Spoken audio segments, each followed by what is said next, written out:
Hello and welcome, economic students.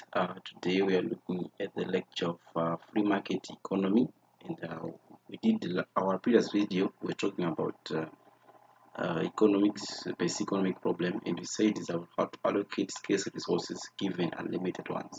So today we are now moving forward to market systems, whereby we look at the free market economy, what it is, and the characteristics of what shows this is the free market economy.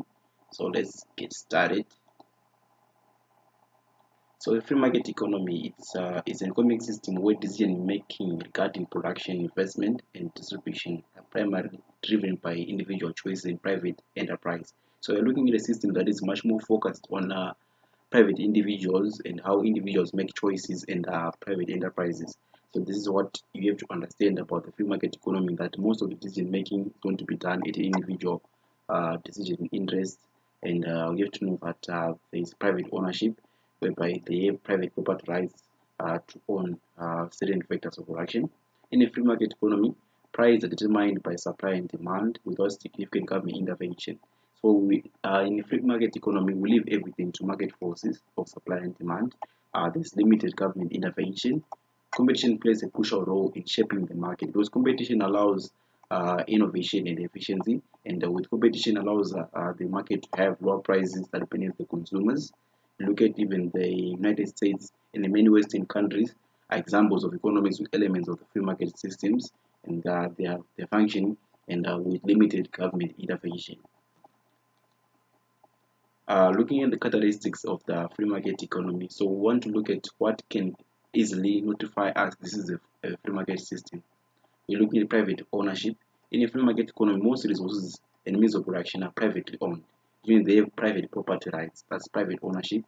Individuals or businesses have a right to own, use, and dispose of their properties as they fit. They can sell them, they can dispose them, that's selling their properties anytime they want. They can use them in any way they want. That's private ownership. And also we have market forces of supply and demand. Prices of goods and services are determined by the interaction of supply and demand in the marketplaces. So we leave everything to market forces when you're in a free market economy. The market is the one which corrects, which meets the supply and demand, meets a determined price, which we call the equilibrium. When demand for a product increases, price tends to rise, and when the demand decreases, price tends to fall. This is according to the law of demand, whereby we talk there's a direct relationship between price and quantity demanded. So that's why when prices increases, demand would be the one that first increases and price will follow, and vice versa.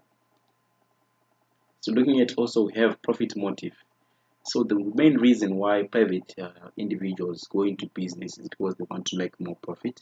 The pursuit of profit is a key driver in a free market economy. Individuals and businesses aim to maximize their profit, which in turn influence production, investment, and resource allocation. Because profit motive is the one that drives uh, the economy forward. Because there is issue of investment, there's issue of resource allocation, the issue of profit because they want to gain have a greater rate of return on our investment whenever we are undertaking any production in the economy. Then we have consumer sovereignty. Consumers have freedom to choose the goods and services to buy. This is a consumer sovereignty. Their choice influence the producers and help determine which product could succeed or fail in the marketplaces. So you should know that about consumer sovereignty, the consumer is the king. Meaning to say that we have to know the behavioral patterns of the consumer. That's why we have topics of utility, whereby we study consumer behavior about how they consume particular goods. That's consumer sovereignty, whereby we're giving them freedom of choice, whereby they have the goods and services that they buy. So this allows that the producers have the information that's going to determine if their product is going to succeed or fail, depending on the consumer behavior. And we know that consumers always behave rationally. Okay. So moving forward, we have flexibility and adaptability. Free markets are dynamic and adaptable. The issue of dynamism is very important because free market there is issue of competition whereby we have to be able to be dynamic, to be innovative, to be flexible, to be adaptable to new ways, modern ways of doing business. They can adapt to changing condition, technological advancement, and shifting consumer preference more efficiently than certain other planned economies because you have to know that consumers behave rationally. They may want something today and tomorrow they don't want that particular product. So you have to continue to be innovative, technical advanced. Look at how the modern companies like Amazon has managed to revolutionize e-commerce, whereby consumers are now buying certain products from their comfort of their homes. That is a clear sign that there's a shift in the issue of flexibility and adaptability in free market economies. That's what you won't experience in the central planned economy because they don't have competition. Then we have laissez-faire ideology. The philosophy of laissez-faire advocates minimum government influence in economic affairs. That's the laissez-faire ideology, whereby we have little influence from the government in our economic affairs. Such that the market, if left to its own devices, will naturally find the optimum equilibrium point. That's a very important point that they have to know that if everything is left out of the market forces are the one which are going to determine a particular price a product is going to be, because the market force of demand and supply using the Adam Smith invisible hand, the price mechanism allocates resources efficiently if left to the market forces to work and correct any excess demand or excess supply that might occur, and then we might have an optimum equilibrium. So moving on, we have entrepreneurship. A free market economy encourages entrepreneurship and risk-taking entrepreneurs motivated to innovate, create new products, and find more efficient ways of doing things in a pursuit of profit.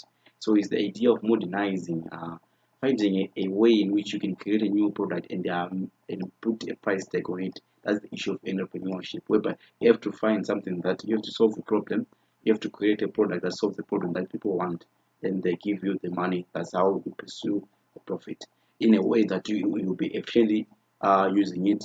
You are motivated to be risk taking and be able to continue to be moving in that kind of direction. Look at Elon Musk, which is space exploring companies, SpaceX, the risk taking that he took, whereby most of his rockets were blown up, but he kept on taking risk. And right now, SpaceX is now at the best exploration to go to space. So we also have to look at freedom of choice. Individuals have the freedom to choose their occupations, investment, and consumption patterns. This freedom is considered as a cornerstone of a free market economy. We are saying that we have freedom of what you want. You have freedom to choose whatever you want. So this is what makes a free market economy exceptional. The idea that we have freedom as our cornerstone of what defines a free market economy. So looking at our summary, just to summarize what we have been talking about, is that a free market economy is characterized by private ownership. Private ownership of resources where the market forces of supply and demand determine prices. I've been explaining this, the idea that private ownership allows them to do whatever they want with their land. And at the same time, when we talk about market forces of demand and supply, are the ones to determine the prices, because market forces whereby we have the supply meeting the demand, that's your equilibrium point. Whereby if there was any excess demand and excess supply, we are going to leave everything to the market forces to correct and move that rational way that excess demand to excess supply. Then we are having perfect allocation of resources whereby price is equal to demand, which causes the equilibrium. This system also relies on entrepreneurship and adapt to change efficiently in line with the laissez-faire ideology, emphasizing minimum government interference. The issue of minimized government interference allows private players to be able to explore how best they can manage their business, how best they can find new, more innovative ways of being efficient. And when you look at the laissez-faire ideology, whereby we are saying that if we left the market forces to decide how are we going to allocate resources, then we are going to have a much more efficient system than a centrally planned economy. So that's very important to know that entrepreneurship is the idea to adapt to change. Because you know that right now we are living in the new age of AI. Companies that are not adapting the new age of AI, artificial intelligence, they've been left out, and the technology is moving. Just like the dot-com crash, whereby companies that didn't embrace the internet, they were left out to try out, because the internet managed to revolutionize the entire business and economies of most countries. So we have to know that entrepreneurship is the way to go. So thank you so much for watching the video of what's the free market economy and the characteristics of the free market economy. Our next video is on the advantages and disadvantages of free market economy. So stay tuned.